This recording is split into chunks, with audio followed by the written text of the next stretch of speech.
Le Cameroun vient de vivre un moment que personne n'aurait cru possible. 2 prestations de serment, 2 présidents revendiqués, 2 symboles de légitimité qui s'affrontent dans un même pays.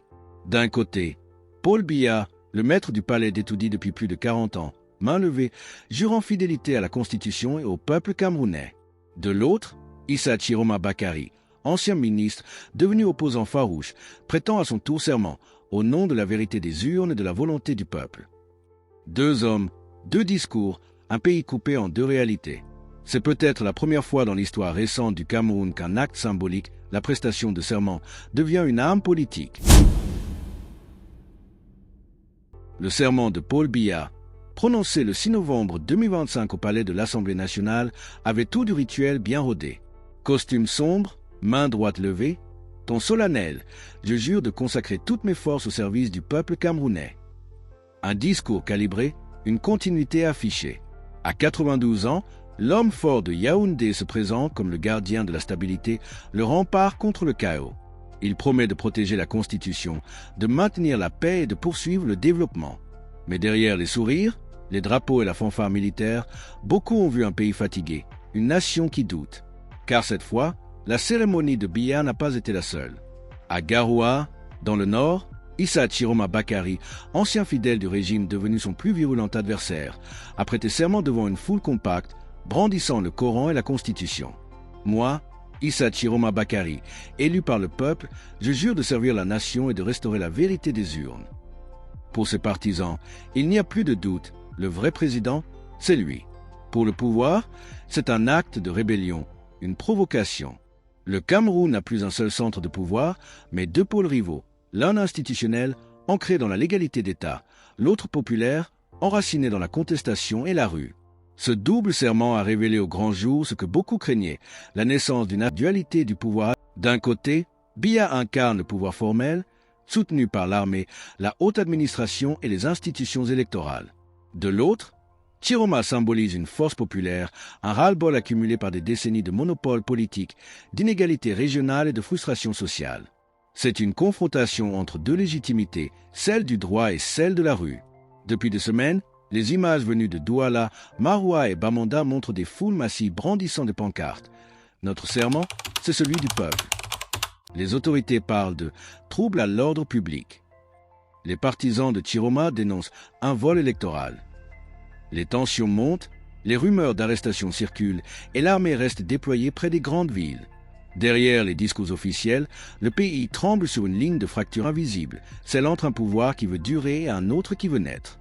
Dans les coulisses du palais présidentiel, Paul Biya s'entoure de ses plus fidèles lieutenants. Son message est clair, il ne cédera pas un pouce de pouvoir. Pour lui, Chiroma n'est qu'un agitateur manipulé, un opportuniste cherchant la lumière. Pourtant, sur le terrain, la popularité du challenger explose. Dans le nord et l'extrême nord, où la pauvreté et le sentiment d'abandon ont miné la confiance envers Yaoundé, Chiroma devient un symbole. Il parle la langue du peuple, évoque la justice, la dignité, l'emploi des jeunes. Sa prestation de serment, même sans cadre légal, a touché une corde sensible, celle d'une population qui ne se sent plus entendue. Cette situation inédite plonge le Cameroun dans une zone grise. Officiellement, Paul Biya reste président. Il a prêté serment devant la Cour suprême et l'Assemblée. Officieusement, une partie du pays ne reconnaît plus cette autorité. Les institutions fonctionnent, mais la confiance s'effrite. Les ministres se taisent, certains gouverneurs hésitent à afficher leur loyauté. Et dans les casernes, des murmures circulent. Des soldats originaires du Nord auraient refusé d'obéir à certains ordres jugés politiques. Le pouvoir se durcit, les opposants se radicalisent, et la dualité devient chaque jour plus palpable. 3 scénarios se dessinent. Le premier, Biya, conscient des risques d'embrasement, pourrait choisir la voie de la négociation. Une main tendue à Chiroma, une promesse de dialogue national, quelques réformes symboliques. Cela donnerait du temps, calmerait les tensions et permettrait au régime de garder la main. C'est une stratégie déjà utilisée par le passé. Ouvrir juste assez pour éviter l'explosion, sans jamais rien céder d'essentiel. Mais cette fois, la situation est différente. La jeunesse, connectée, informée, exige des actes concrets. Une simple concertation ne suffira peut-être plus à apaiser les frustrations. Le deuxième scénario.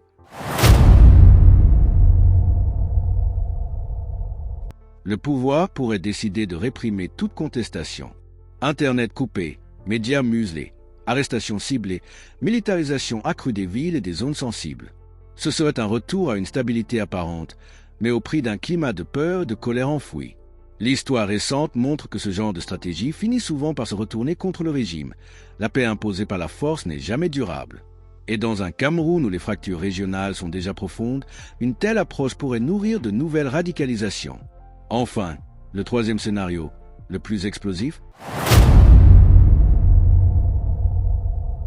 Si Chiroma maintient sa revendication et mobilise ses soutiens dans plusieurs régions, si certaines autorités locales ou unités de sécurité commencent à basculer de son côté, alors le pays pourrait glisser vers une confrontation institutionnelle directe. 2 présidences, 2 armées, 2 narratifs. Dans ce cas, la succession de Biya longtemps évitée se transformerait en véritable champ de bataille politique. Le Cameroun, jadis bastion de stabilité en Afrique centrale, pourrait devenir l'un des foyers de tension les plus préoccupants du continent. Ce scénario du chaos n'est pas inévitable, mais il gagne en crédibilité. Les manifestations se multiplient, les morts aussi. Les diplomates africains et occidentaux appellent au calme, mais la méfiance entre les 2 camps reste totale. Chacun se dit prêt au dialogue, mais personne ne veut céder la première place. Et pendant ce temps, le peuple souffre, chômage, insécurité, inflation, services publics paralysés. Face à cette impasse, certains intellectuels camerounais parlent d'une possible cohabitation de fait. Biya garderait le pouvoir symbolique et institutionnel, tandis que Chiroma incarnerait une autorité morale et populaire. Ce serait une situation inédite, presque une diarchie non officielle. Mais cela supposerait que les 2 hommes acceptent de reconnaître la légitimité partielle de l'autre, un scénario improbable, tant l'ego et la méfiance dominent. Pourtant, une solution existe, celle du courage politique. Paul Biya, s'il veut terminer son règne dans la paix, pourrait transformer cette crise en opportunité. Ouvrir un vrai dialogue, non pas une conférence décorative, mais une rencontre sincère avec tous les acteurs, y compris Chiroma et la société civile. Redéfinir les bases du contrat national, la justice, la redistribution, la décentralisation réelle. Ce serait un geste historique, un acte d'humilité et de grandeur. De son côté, Issa Chiroma doit éviter l'écueil de la vengeance. La colère du peuple peut être une force, mais elle peut aussi dévorer ses propres enfants. Si son ambition est vraiment de refonder le pays, il lui faudra résister à la tentation du populisme et construire une alternative crédible, pacifique et inclusive. L'histoire jugera non seulement qui a eu raison, mais surtout qui aura su mettre le Cameroun au-dessus de son propre destin personnel. Ce qui se joue aujourd'hui n'est pas seulement un affrontement entre 2 hommes, mais une bataille entre 2 visions, celle d'un pouvoir ancré dans les institutions et celle d'une légitimité qui se veut issue du peuple. Si ces 2 forces refusent de se parler, le pays risque de s'enliser dans une dualité destructrice. Mais si elles parviennent à converger, à faire dialoguer l'État et la rue, alors le Cameroun pourrait écrire une nouvelle page de son histoire. Et toi, que penses-tu de cette situation? Penses-tu que le Cameroun va vers une transition pacifique ou vers une rupture dangereuse? Dis-le-moi en commentaire. N'oublie pas de t'abonner, d'aimer et de partager cette vidéo.